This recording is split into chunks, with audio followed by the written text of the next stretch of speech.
Hi friends, welcome to my channel. ఇప్పుడు నేను చదివి వినిపించబోయే చందమామ కథ పేరు పందెం భీమయ్య. ఎలాంటి పందెమైనా వేసి నెగ్గగలడని భీమయ్యకు పేరు ఉండేది. ఒకరోజు అతను ఎల్లయ్య అనేవాడితో మాట్లాడుతూ ఉండగా ఆ ఊరి మునసబు ప్రసక్తి వచ్చింది. మునసబు ధర్మాత్ముడు అన్నాడు ఎల్లయ్య. ఆయనేం ధర్మాత్ముడు, అందరి దగ్గర లంచాలు తీసుకొని తెగ బలిశాడు. అందుకే నేను రోజు చెడామడా తిడుతున్నా పల్లెత్తు మాట అనకుండా పడతాడు అన్నాడు భీమయ్య. మునసబు పరమకోపిష్టి. ఈ సంగతి ఎల్లయ్యకు తెలుసు. అందుకని వాడు భీమయ్య మాటలు నమ్మనన్నాడు. పందెం ఖాయమన్నాడు భీమయ్య. నేను వింటూ ఉండగా నువ్వు మునసబును తిట్టాలి. మునసబు నీ తిట్లు పడాలి. అలా జరిగేటట్టు ఉంటే నేను నీకు 100 రూపాయలు ఇస్తాను అన్నాడు ఎల్లయ్య. సరే అయితే స్నానం చేసి వస్తాను ఉండు అని భీమయ్య లోపలికి పోయి కాసేపటికి బయటికి వచ్చి నేను మునసబును తిడుతూ ఉంటే నువ్వు ఒక్క మాట కూడా మాట్లాడకూడదు మరి అన్నాడు. ఎల్లయ్య సరేనన్నాడు.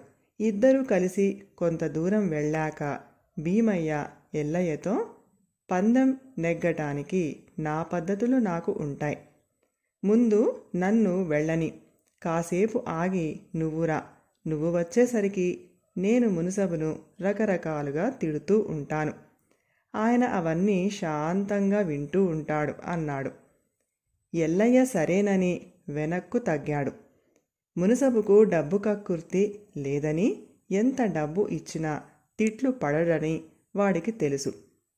కొంచెంసేపు ఆగి ఎల్లయ్య మునసబు ఇంటికి వెళ్ళేసరికి భీమయ్య మునసబును నానా మాటలు అంటున్నాడు. నువ్వు లంచగొండివి. ఊళ్ళో నువ్వు చేసే అన్యాయాలకు అక్రమాలకు అంతులేదు. నువ్వు పోతే తప్ప ఈ ఊరు బాగుపడదు.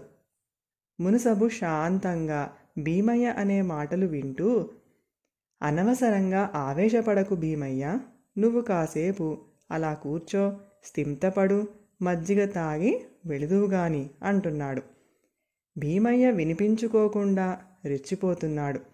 ఎల్లయ్య ఈ చిత్రం చూస్తూ అలాగే నిలబడ్డాడు.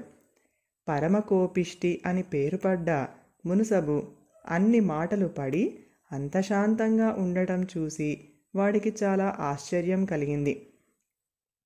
ఒకవేళ మునసబు నిజంగా అక్రమాలు చేస్తున్నాడేమోనన్న అనుమానం కూడా వాడికి కలిగింది.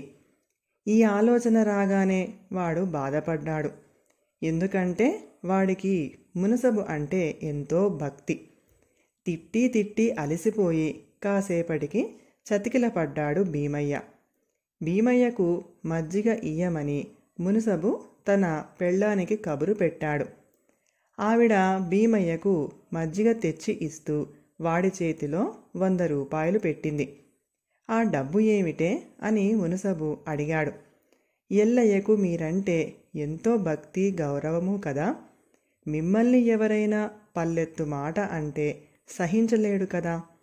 ఆ మాటే నేను అనేసరికి భీమయ్య అదేమీ లేదని, మిమ్మల్ని ఎవరైనా తిట్టినా వాడు చూస్తూ ఊరుకుంటాడని అన్నాడు.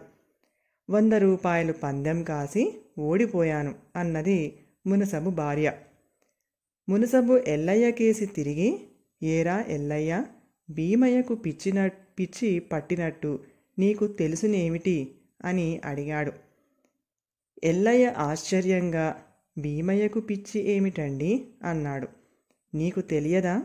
వీడికి ఉన్నట్టుండి తిక్కరేగుతుందని అప్పుడు ఎవరిని పడితే వాళ్లను నోటికి వచ్చిన మాటలు అంటూ ఉంటాడని, ఎదురు చెబితే మరీ రెచ్చిపోతాడని శాంతంగా సర్ది చెప్పి కాస్త మజ్జిగ దాహం ఇస్తే తేరుకొని మళ్ళీ మామూలు మనిషి అవుతాడని కొంతసేపటి క్రితం ఒక మనిషి వచ్చి నాకు చెప్పి వెళ్ళాడు అన్నాడు మునసబు.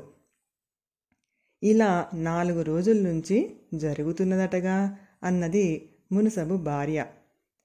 భీమయ్య స్నానం చేసి వస్తానని లోపలికి వెళ్ళిన సమయంలో ఈ అబద్ధం మునసబుకు చేరవేసి ఉంటాడని ఎల్లయ్య గ్రహించాడు. వాడు నోరు తెరిచేలోగా భీమయ్య వాణ్ణి సమీపించి 100 రూపాయలు తీసుకొని మెరుపు వేగంతో అక్కడి నుంచి వెళ్ళిపోయాడు. తర్వాత మునసబు ఎల్లయ్య ద్వారా నిజం తెలుసుకొని ఈ విషయం తనకు చెప్పకపోగా నిలబడి చోద్యం చూస్తూ ఉండిపోయినందుకు ఎల్లయ్య మీదనే చిందులు తొక్కాడు. కథ సమాప్తం. ఈ కథ కనుక మీకు నచ్చినట్లయితే ప్లీజ్ లైక్ చేయండి, షేర్ చేయండి. మరిన్ని మంచి మంచి కథల కోసం మా ఛానల్ని సబ్స్క్రైబ్ చేసుకోండి. Thank you.